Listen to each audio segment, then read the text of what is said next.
नमस्कार, आप देख रहे हैं खबरदार। मैं हूं आपके साथ रोहित सरदाना। सबसे पहले खबरों को खबरदार के लेंस से देखते हैं। आज की अच्छी खबर यह है कि भारत की नाग मिसाइल ने आज राजस्थान के पोखरण रेंज में अपना आखिरी टेस्ट भी पास कर लिया। इस टेस्ट में पास होने के बाद अब ये एंटी टैंक गाइडेड मिसाइल भारतीय सेना में शामिल होने को तैयार है। ये भारत पर बुरी नजर रखने वाले चीन और पाकिस्तान के लिए दुख भरी खबर है। आज भारत की मिसाइल शक्ति का आकलन करने का दिन है। आज आपको यह भी बताएंगे कि एंटी टैंक गाइडेड मिसाइल होती क्या है और युद्ध में ये कौन से करिश्मे दिखाती है। कुल मिलाकर भारत की मिसाइलों का धमाकेदार मौसम आ गया है और इस मौसम ने चीन और पाकिस्तान का कॉन्फिडेंस कम कर दिया। इसके अलावा आज कश्मीर में पाकिस्तान के हमले के 73 साल पूरे हुए। आज ही के दिन से 1947 में कश्मीर में पाकिस्तान के कबायली हमलावरों ने बड़ी साजिश को अंजाम दिया था। उस षड्यंत्र का कर्ज है पाकिस्तान पर और यह 73 साल पुराना कर्ज उसे चुकाना होगा। पाकिस्तान के षड्यंत्रों का म्यूजियम दिल्ली में बनाया जाएगा और कश्मीर पर नापाक हमले का सच पूरी दुनिया को बताया जाएगा। यह खबर पाकिस्तान की आंखों में बहुत चुभने वाली है। बिहार चुनाव में आज एक नया डायलॉग ट्रेंड कर रहा है। तुम मुझे वोट दो, मैं तुम्हें मुफ्त में वैक्सीन दूंगा। सुनने में यह अजीब लगता है, लेकिन बीजेपी ने इस बारे में पूरा सोच विचार कर लिया है और बिहार चुनाव में इस आइडिया को अपने विजन डॉक्यूमेंट में जगह भी दे दी। अब कोरोना के मुफ्त टीके से ही राज तिलक की तैयारी है। लेकिन क्या मुफ्त के वैक्सीन को जीत की दवाई माना जा सकता है? क्या वादों की चुनावी वैक्सीन वोटों को खींच सकेगी? इसका जवाब आज ढूंढने की कोशिश करेंगे। और कोच्चि से आज एक गर्व की तस्वीर आई है। नौसेना की 3 महिला पायलट्स अब समुद्री उड़ान के लिए तैयार हैं। कोच्चि में दक्षिणी नौसेना कमान द्वारा डॉनियर एयरक्राफ्ट पर भारतीय नौसेना की महिला पायलटों के पहले बैच को तैयार किया गया। यह बदलाव और गर्व का क्षण है पूरे देश के लिए।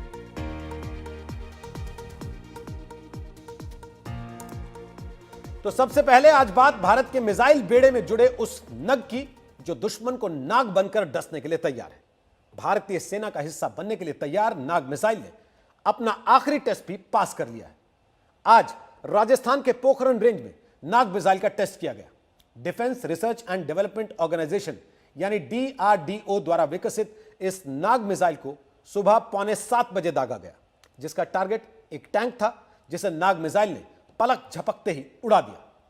इसके पहले वर्ष 2017, 2018 और 2019 में भी नाग मिसाइल के कई ट्रायल हो चुके हैं।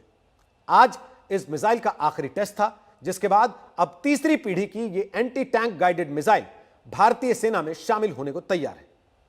इससे पहले कि हम आपको नाग मिसाइल का शक्ति प्रदर्शन दिखाएं, आपको बता देते हैं कि एंटी टैंक मिसाइल आखिर होती क्या है। दरअसल एंटी टैंक मिसाइल मीडियम और छोटी रेंज की मिसाइल होती हैं जो दुश्मन के टैंक समेत अन्य सैन्य वाहनों को सेकंडों में बर्बाद कर सकती हैं। एंटी टैंक मिसाइलों को फाइटर जेट, वॉरशिप और वॉर जोन में मिसाइल लॉन्चिंग व्हीकल से भी लॉन्च किया जा सकता है। भारत ने पिछले करीब 1 महीने में अलग अलग तरीके की ऐसी आधा दर्जन से ज्यादा स्वदेशी मिसाइलों का सफल परीक्षण किया है, जिसमें नाग मिसाइल लेटेस्ट है और महत्वपूर्ण भी है, क्योंकि नाग मिसाइल न सिर्फ मेक इन इंडिया का बेहतरीन उदाहरण है, बल्कि इसमें एक से बढ़कर एक आधुनिक तकनीकों का इस्तेमाल किया गया।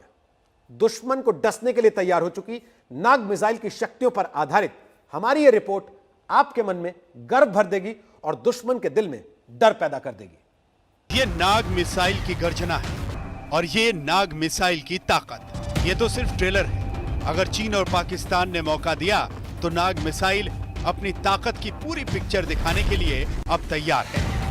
नाम से नाग और ताकत से नागमणि। यह मिसाइल वजन में हल्की है, लेकिन अपने टारगेट पर बहुत भारी पड़ती है। इसमें इंफ्रारेड तकनीक है जो लॉन्च से पहले टारगेट को लॉक करती है। इसके बाद यह मिसाइल ऊपर उठती है और फिर तेजी से टारगेट के एंगल की तरफ मुड़कर उसकी तरफ चल देती है। 230 मीटर प्रति सेकंड की रफ्तार से अपने टारगेट की तरफ बढ़ती है और फिर 7 किलोमीटर दूर तक बड़े से बड़े टैंक को तबाह कर सकती है। निशाना इतना सटीक कि खड़े या चलते हुए टारगेट को भी उड़ा दे।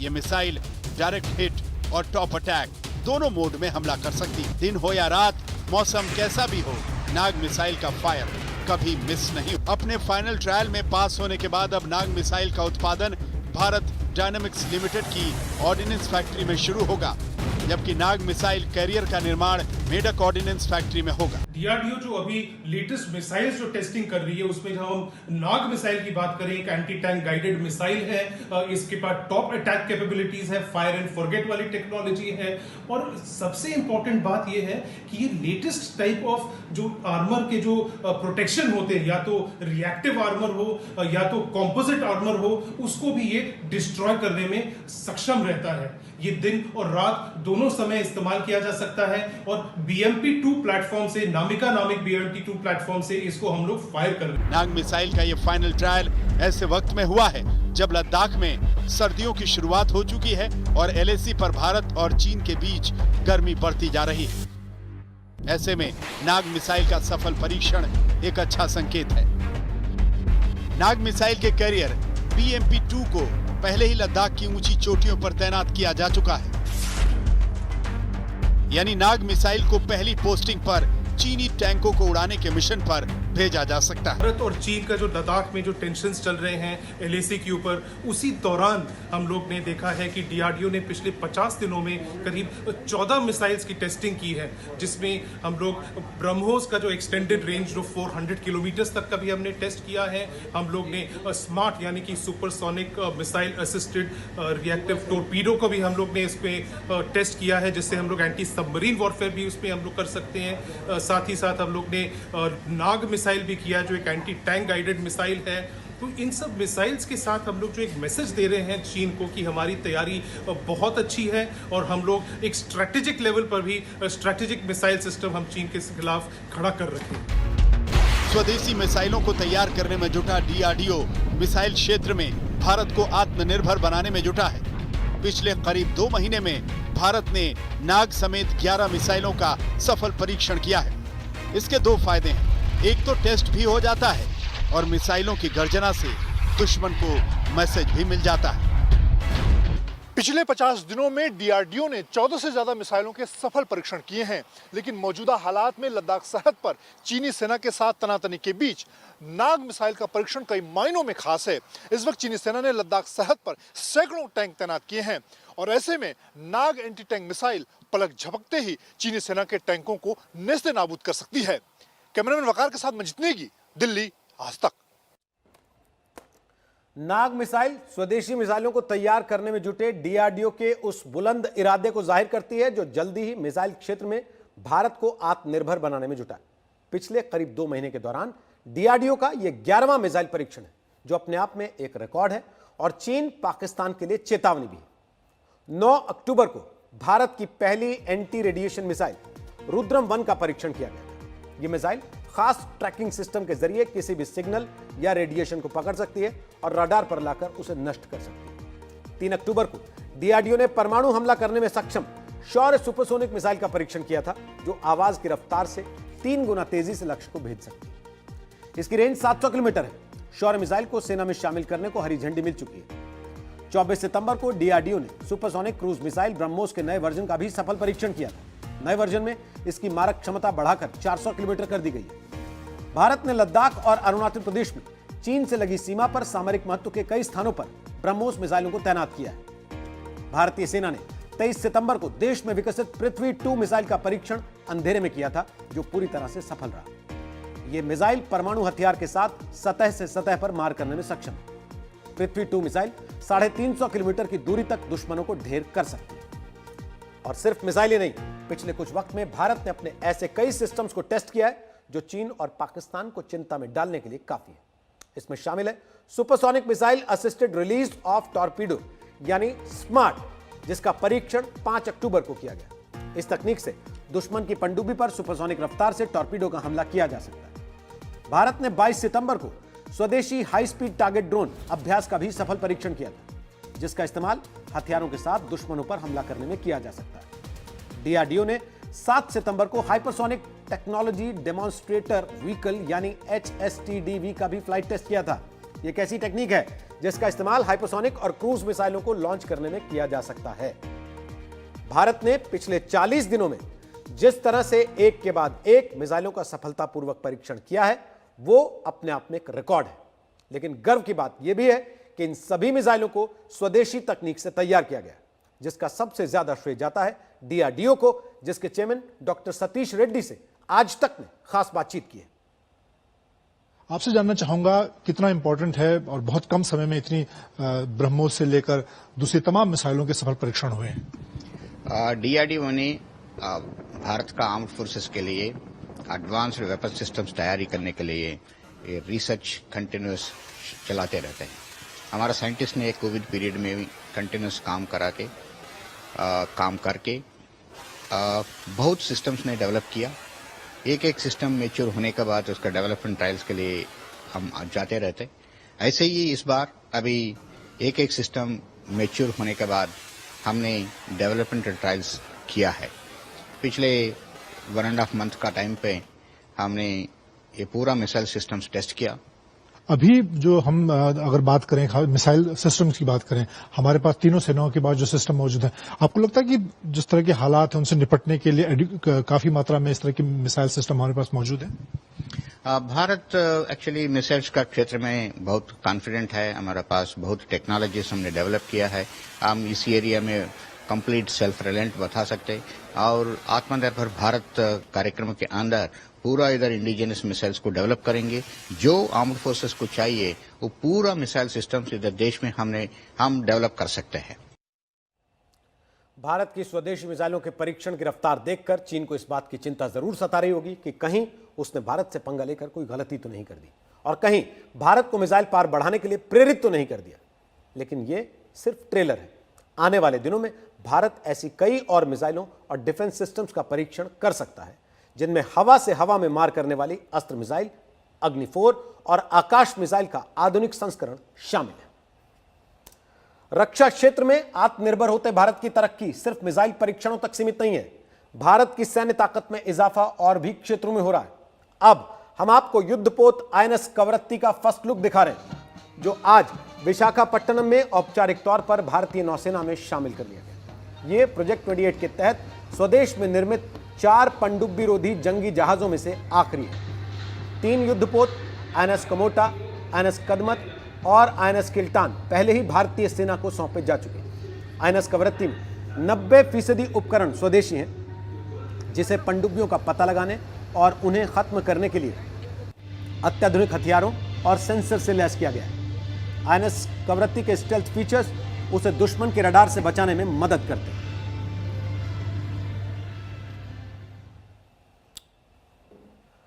और आज की तारीख कश्मीर के इतिहास में बहुत मायने रखती है।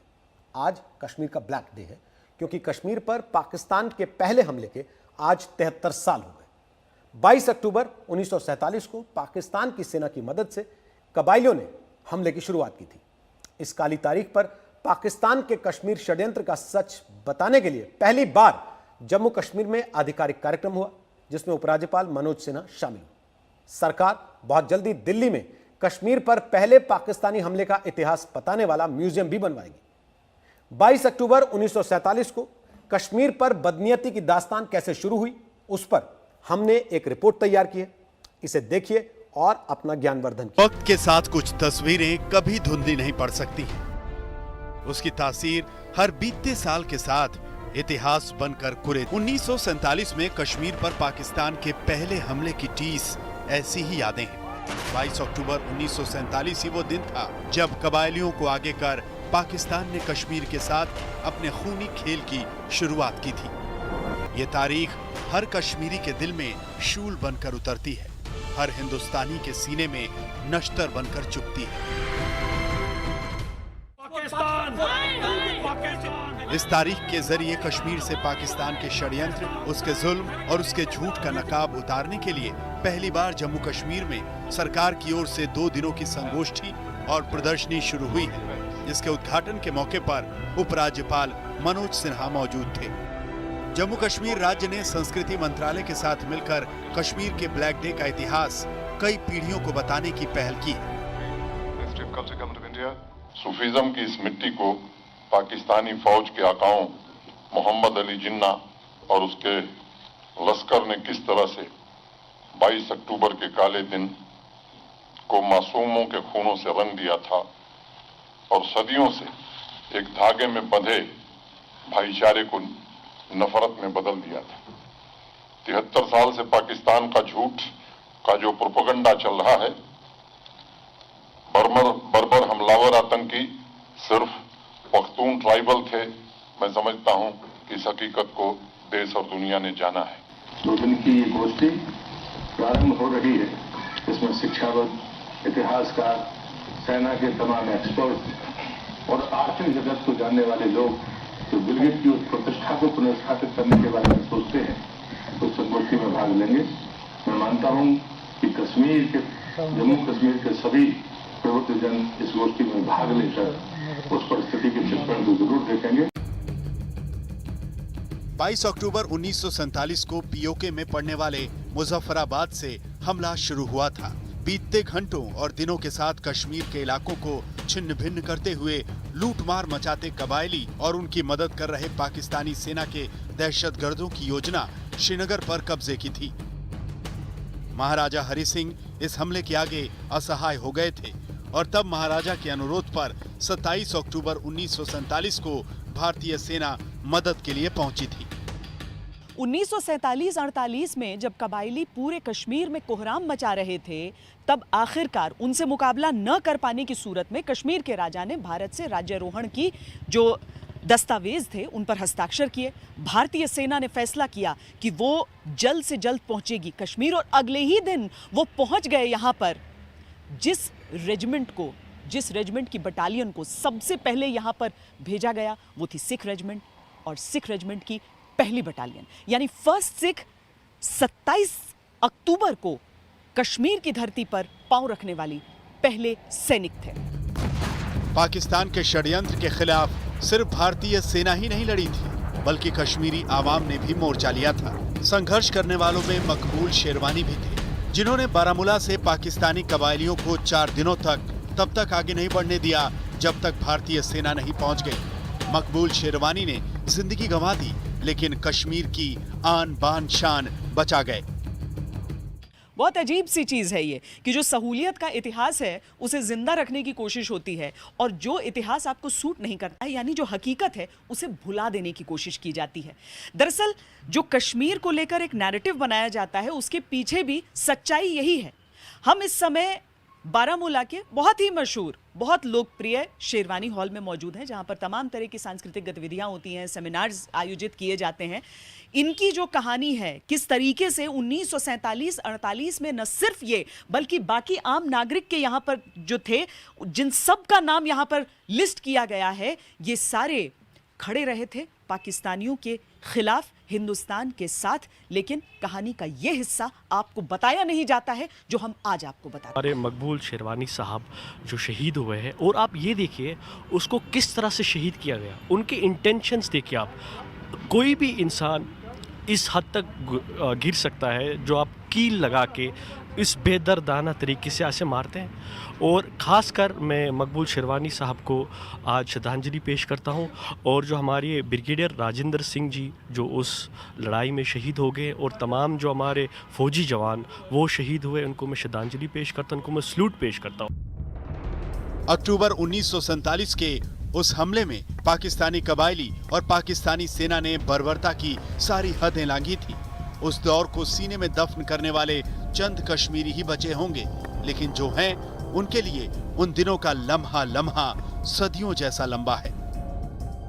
क्या उस समय उनकी उम्र थी और उस समय क्या देखा था? दोनों ठीक है यम साथ कबल रेड योर आया तम साथ कच वरी मतलब क्या वुच तम साथ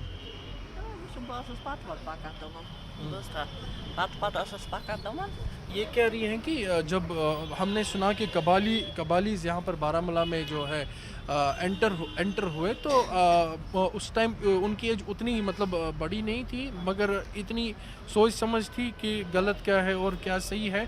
तो इन्होंने कहा कि उस टाइम पे उन्होंने कश्मीरी पंडित जो वमेंस थे उनके साथ ज़्यादतियाँ की हुई है, और लुटेरे थे वो, ठीक है, तो लूट मार की है। और वो लोगों के जो लोग चरवाहे थे, जो उनके डंगर हुआ करते थे, भेड़ बकरियां, स्पेशली बकरियां वो चोरी करते थे, और वो सीधा वहीं पे बकरियों को काट कर वो अपना वो झुंड बनाकर वो खाते थे। 1947 के कश्मीर हमले के सच पर पाकिस्तान दुनिया से झूठ बोलता आया है, लेकिन अब और नहीं। 22 अक्टूबर के इस दिन पर ब्लैक डे मनाया गया है, तो जल्द ही दिल्ली में उस कश्मीर हमले के काले इतिहास का कच्चा चिट्ठा दिखाने वाला म्यूजियम बनेगा। संस्कृति मंत्रालय म्यूजियम के लिए जगह तलाश रहा है। म्यूजियम में ऑडियो वीडियो के जरिए भी 22 अक्टूबर 1947 की सच्चाई दिखाई जाएगी। श्रीनगर से शुजाउल हक और श्वेता सिंह के साथ आज तक ब्यूरो। चुनावी ऑफर में फ्री वैक्सीन भी आएगी। ये बिल्कुल नया चुनावी आइडिया है, लेकिन बिहार में बीजेपी के इस चुनावी ऑफर पर घमासान मच गया है। विपक्ष का कहना है कि क्या अब चुनाव की तारीखें देखकर कोरोना की वैक्सीन बांटी जाएगी और जिस राज्य में चुनाव होंगे वहीं पर मुफ्त वैक्सीन मिलेगी। इस पर बीजेपी का अपना जवाब है, लेकिन इस राजनीतिक लड़ाई में घूम फिरकर फिर वही पुरानी कहावत याद आती है कि सूत न कपास जुलाहों में लट्ठम लट्ठा। स्वीकृति के बाद हर बिहारवासी को कोरोना का निःशुल्क टीकाकरण उपलब्ध कराएंगे। बिहार में हर एक के लिए मुफ्त में वैक्सीन मिल जाएगा, वो हमारी पहला संकल्प पत्र के प्रॉमिस है। भरोसा के साथ बिहार की जनता को हम आश्वासन दिलाना चाहते हैं कि वैक्सीन फ्री में आप सबको। वोट के लिए फ्री वैक्सीन का चुनावी वादा, ये पहले किसने सुना था? वैक्सीन बीमारी भगाती है और वोट लाती है, ये पहले किसने सोचा था? लेकिन बीजेपी ने सोच लिया है और बिहार में इसकी बारी है। कोरोना के फ्री टीके से ही राज तिलक की पूरी तैयारी है। कम से कम 3 ऐसे वैक्सीन भारत देश में प्रोडक्शन के कगार पर आ गए हैं। उसके बाद वो वैक्सीन अगर साइंटिफिक लोग बोलते हैं कि हाँ ये ठीक है, ये अभी प्रोडक्शन कर सकते हैं, प्रोडक्शन करने का कैपेसिटी भी हमारा सरकार के प्रोत्साहन के वजह से रेडी बैठे हैं कि लार्ज प्रोडक्शन करने के लिए। सो जब साइंटिस्ट इसको क्लियर करते हैं, हमारे देश में वैक्सीन का प्रोडक्शन उस लेवल पर होगा जिससे जो हम इधर प्रॉमिस कर रहे हैं, बिहार में हर एक के लिए मुफ्त में वैक्सीन मिल जाएगा, वो हमारी पहला संकल्प पत्र के प्रॉमिस है। वैक्सीन अभी बनी नहीं, लेकिन चुनावी आइडिया बन गया। बिहार में बीजेपी ये नया चुनावी ऑफर लेकर आ गई। संकल्प पत्र पर पहले नंबर पर इसी को रखा गया है। लेकिन फ्री वैक्सीन के इस वादे पर कई सवाल उठे हैं। पहली बात, वैक्सीन को चुनावी हथियार बनाना कितना सही? दूसरी बात, क्या कोरोना के डर का चुनावी इस्तेमाल हो रहा है? तीसरी बात, बिना वैक्सीन आए ही चुनावी वादा क्यों किया? चौथी बात, फ्री वैक्सीन देने का वादा सिर्फ बिहार में ही क्यों? पांचवी बात, फ्री वैक्सीन देने पर सबके लिए ऐलान क्यों नहीं? बीजेपी के इस चुनावी वादे पर बड़ा विवाद हो गया। विपक्ष के नेता एक के बाद एक तीखे हमले कर रहे हैं। राहुल गांधी ने कहा कि वैक्सीन पाने के लिए अब चुनावी शेड्यूल देखना होगा। तेजस्वी यादव ने कहा कि कोरोना का टीका देश का है, बीजेपी का नहीं। अखिलेश ने कहा कि मुफ्त टीके का ऐलान उत्तर प्रदेश के लिए क्यों नहीं? केजरीवाल ने कहा क्या जो बीजेपी को वोट नहीं करेगा उसे वैक्सीन फ्री नहीं मिलेगी? उमर अब्दुल्ला ने कहा क्या बीजेपी वैक्सीन के लिए पार्टी के खजाने से पैसा देगी? शिवसेना ने कहा कोरोना वैक्सीन आई नहीं, लेकिन चुनावी जुमलों का हिस्सा बन गई। देखिए अब कब वैक्सीन आएगा नहीं आएगा, पूरे देश को फ्री मिलना चाहिए ना। टेस्ट भी बाकायदा फ्री होने चाहिए। अब तो पूरा प्राइवेट वाले तो लूट रहे हैं। क्या लगता है वैक्सीन देना ये एक चुनावी मुद्दा होना चाहिए क्या? क्योंकि एक हेल्थ केयर की बात है, इसको चुनाव हेल्थ हॉस्पिटल खोलना भी चुनावी मुद्दा होता है, मेडिकल फैसिलिटी बढ़ाना भी चुनाव, और क्यों नहीं होना चाहिए? चुनाव में जाति ही मुद्दा होना चाहिए, लोगों का स्वास्थ्य मुद्दा नहीं होना चाहिए, लोगों का जीवन मुद्दा नहीं होना चाहिए, क्यों नहीं होना चाहिए? कोरोना जैसी महामारी का भी राजनीतिक फायदा उठाने की कोशिश में है बीजेपी। ये सोचिए कि भारतीय जनता पार्टी हार से कितनी बौखला गई है कि वो अब इस स्तर पे गिरना चाह रही है और गिर चुकी है। मतलब बाकी देश को आप नहीं दीजिएगा और अगर सत्ता में नहीं आइएगा तो वैक्सीन फ्री का नहीं मिलेगा। आप मौत पर भी राजनीति करते हैं, आप महामारी पर भी राजनीति करते हैं। ये है भाजपा की असलियत। ये बेशरम लोग हैं, इनको समझ में भी नहीं आता है। अभी 2 दिन पहले कांग्रेस के लोगों ने राजस्थान में, मध्य प्रदेश में, महाराष्ट्र में ये बात फैलाई, हंगामा फैलाया कि कोरोना की वैक्सीन आएगी तो गरीबों को पैसे लगेंगे, गरीब को वैक्सीन नहीं मिलेगी। यही बात ये बिहार में भी फैलाएंगे। कोरोना के वैक्सीन प्रधानमंत्री तक कह चुके हैं और आज ये भ्रम दूर करने के लिए भारतीय जनता पार्टी का हम स्वागत करते हैं कि ये भ्रम दूर करने के लिए कि कोरोना के वैक्सीन के पैसे नहीं लगेंगे, उन्होंने इस बात को घोषणा पत्र में डाला है। अभी बिहार में चुनाव है, अगले साल तमिलनाडु में चुनाव है। वहाँ भी बीजेपी के साथ ही AIADMK ने कोरोना वैक्सीन बनने पर इसे मुफ्त करने का वादा कर दिया है। इसलिए इस चुनावी वादे पर सबसे बड़ा सवाल यही है कि क्या अब जहां जहां चुनाव होंगे नेता सिर्फ वहां पर फ्री वैक्सीन का वादा करेंगे? इस पर बीजेपी सफाई दे रही है। बीजेपी का घोषणा पत्र फ्री कोविड वैक्सीन का वादा करता है। सभी प्रोग्राम की तरह केंद्र सभी राज्यों को मामूली कीमत पर वैक्सीन देता है। ये राज्य सरकारों को तय करना है कि वो इसे मुफ्त में दें या ना दें। स्वास्थ्य राज्य का मुद्दा है, इसलिए बिहार बीजेपी ने कोरोना वैक्सीन फ्री में देने का वादा किया है। लेकिन इस विवाद के बीच सबसे बड़ी बात तो ये है कि वैक्सीन अभी आई नहीं। आ भी गई तो जनता को तुरंत मिल जाने के दूर दूर तक आसार नहीं। फिर भी इसे चुनावी मुद्दा बनाकर इस पर सिर फुटौवल चल रही है। पटना से रोहित सिंह के साथ आज तक ब्यूरो। नेताओं ने फ्री कोरोना वैक्सीन का वादा तो कर दिया है, लेकिन वैक्सीन को लेकर कई सारे सवाल हैं। जैसे कोरोना की वैक्सीन आएगी कब? जब आएगी तो क्या ये फौरन आम लोगों तक पहुंच जाएगी? इस वैक्सीन की कीमत क्या होगी? बिहार की पूरी आबादी को फ्री की वैक्सीन देने में कितना पैसा लगेगा और पूरे देश तक वैक्सीन पहुंचाने में कितना खर्च आएगा? सबसे पहले हम आपको भारत में कोरोना वैक्सीन की संभावित कीमत के बारे में बताते हैं। वैक्सीन डेवलप करने वाली लगभग सभी बड़ी कंपनियों के क्लिनिकल ट्रायल भारत में भी चल रहे हैं। इनमें सबसे ज्यादा चर्चा में जो नाम रहा है वो पुणे का सीरम इंस्टीट्यूट है, जो दुनिया का सबसे बड़ा वैक्सीन मैन्युफैक्चरर है। सीरम इंस्टीट्यूट की नोवावैक्स नाम की वैक्सीन की शुरुआती कीमत 240 रुपए प्रति डोज बताई गई। इसी तरह ऑक्सफोर्ड यूनिवर्सिटी और दवा कंपनी एस्ट्राजेनेका भी वैक्सीन सीरम इंस्टीट्यूट से ही मैन्युफैक्चर करा रही। इसकी कीमत करीब 1000 रुपए प्रति डोज बताई गई है। अगर आप दूसरे देशों में कोरोना वैक्सीन की कीमत देखें तो चीन में सिनोफार्म वैक्सीन का प्रति डोज 5000 रुपए के बराबर है। अमेरिका में मॉडर्ना की संभावित वैक्सीन की कीमत 4500 रुपए तक बताई जा रही है। इसी तरह अमेरिका में फाइजर की वैक्सीन की कीमत करीब 3000 रुपए होने का अनुमान लगाया गया। अगर सीरम इंस्टीट्यूट की वैक्सीन की 240 रुपए की कीमत को ही आधार बना लें तो बिहार की करीब 12 करोड़ की आबादी तक वैक्सीन पहुंचाने में 3000 करोड़ रुपए खर्च होंगे। सीरम इंस्टीट्यूट के ही अनुमान के मुताबिक पूरे देश तक कोरोना वैक्सीन पहुंचाने में करीब 80,000 करोड़ रुपए का खर्च आएगा। वैक्सीन को लेकर यह राजनीतिक लड़ाई देखकर बात मन में आती है कि गांव बसा नहीं और झगड़ा पहले हो गया। कोरोना वैक्सीन बनाने के लिए दुनिया भर के रिसर्चर कड़ी मेहनत कर रहे हैं। दुनिया में कम से कम 137 वैक्सीन के ट्रायल चल रहे हैं।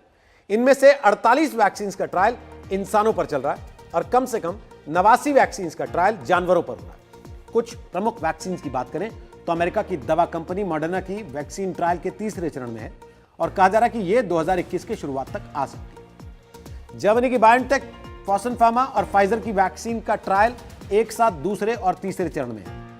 भारत की जाइडस कैडिला का वैक्सीन फेज 2 में है। भारत बायोटेक के कोवैक्सीन का ट्रायल फेज 2 में है।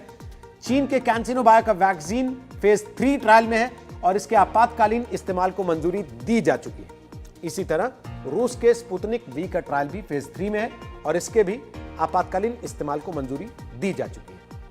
स्वीडिश कंपनी एस्ट्राजेनेका और ऑक्सफोर्ड यूनिवर्सिटी के वैक्सीन कोविशील्ड के फेज 2 और फेज 3 के ट्रायल एक साथ चल रहे हैं। इस वैक्सीन से सबसे ज्यादा उम्मीदें हैं, लेकिन ये अभी दूर है। समझने वाली बात यह है कि बिहार चुनाव में फ्री कोरोना वैक्सीन का वादा हो रहा है, लेकिन वैक्सीन अगले साल होने वाले बंगाल चुनाव के पहले आने की संभावना बहुत कम है। और अगर वैक्सीन बन भी जाएगी तो फौरन सबको मिलेगी नहीं। सभी लोगों तक वैक्सीन उपलब्ध करवाने में करीब 1 साल या फिर इससे भी ज्यादा वक्त लगेगा। अभी यह भी नहीं कहा जा सकता कि वैक्सीन बन जाएगी तो उसका असर कितना होगा, और यह कहना भी मुश्किल है कि वैक्सीन एक बार लग जाने पर ही सब कुछ ठीक हो जाएगा या फिर बार बार इसकी जरूरत पड़ेगी। कुल मिलाकर वैक्सीन आने पर भी कोई जादू नहीं होगा कि सब पहले जैसा हो जाए। इसलिए जरूरी यही है कि वैक्सीन आए ना आए, फ्री में मिले ना मिले, नियमों का पालन होना चाहिए और बिहार चुनाव में यही नहीं हो कहेगा कि यहाँ कौन सा कोरोना और कोरोना का कैसा डर। यहाँ ना तो किसी को डर है और ना ही किसी को कोई परवाह। चुनाव आयोग को कहना पड़ा है कि पार्टियां कोविड गाइडलाइंस का पालन करें, कैंपेनिंग में सोशल डिस्टेंसिंग रखें और रैलियों में भीड़ के अनुशासन को बनाएं। लेकिन ऐसी हिदायतों की न पहले परवाह थी, न अब भी किसी को चिंता है। नेता बिना मास्क पहने रैलियों में जा रहे हैं, भाषण दे रहे हैं, भीड़ भी बेफिक्र है। ये सब तब हो रहा है जब प्रधानमंत्री बार बार कहते हैं कि जब तक दवाई नहीं तब तक कोई ढिलाई नहीं। जब तक दवाई नहीं तब तक ढिलाई नहीं। थोड़ी सी लापरवाही हमारी गति को रोक सकती है। बिहार और आपको बता दें एक बड़ी खबर यह कि पटना में इनकम टैक्स की टीम ने कांग्रेस के दफ्तर पर छापेमारी की। इस छापेमारी में एक कार से 8 लाख रुपए बरामद किए गए। इनकम टैक्स की टीम ने कांग्रेस के नेता रणदीप सुरजेवाला और बिहार के चुनाव प्रभारी शक्ति सिंह गोहिल से पूछताछ की है। शक्ति सिंह गोहिल ने कहा कि उन्हें नहीं पता ये पैसे किसके हैं। इनकम टैक्स की टीम ने पटना में कांग्रेस दफ्तर में नोटिस चिपका दिया है और कांग्रेस से पूरे मामले पर जानकारी मांगी गई है।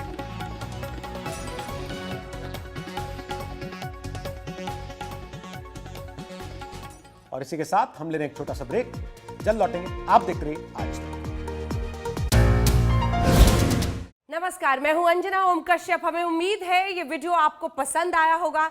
लेटेस्ट खबरों के लिए यूं ही देखते रहिए आज तक और इस वीडियो के पसंद आने पर लाइक, शेयर एंड सब्सक्राइब करना ना भूलें।